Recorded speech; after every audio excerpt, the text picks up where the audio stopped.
Once lived a great warrior who was quite old but still was able to defeat any challenger. He was famous throughout the island and had many students gathered to study under him. One day a young warrior arrived at village was determined to be the first one to defeat great warrior. He had great strength and along with it he had the ability to find out the weakness of his opponent and use it against his opponent during fight.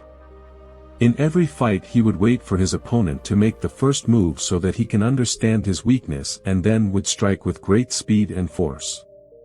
It was known that no one ever lasted a battle against him after first move. Much against the advice of his concerned students, the old master gladly accepted the young warrior's challenge. On the day of battle, all gathered at the place of fight. As the battle began, young man started to insult old master.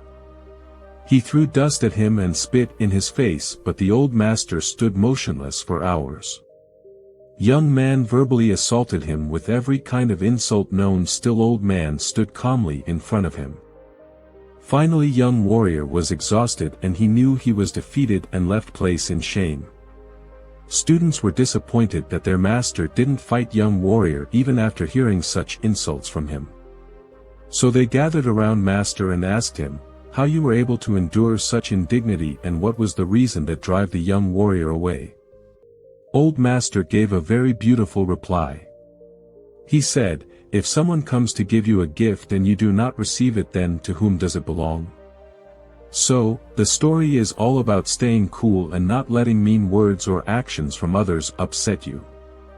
You know, when someone tries to make you mad, like the young warrior did in the story, it's okay to stay calm and not react. By doing that, you show that you're strong and in control of your feelings. It's like choosing your battles wisely. You don't have to fight every time someone annoys you. Sometimes, it's better to let things go. That's a smart way to handle tricky situations. So, in a nutshell, the story tells us to keep our cool, not let mean stuff bother us, and be clever about when to stand up for ourselves. It's a good lesson for dealing with challenging people and situations in our lives.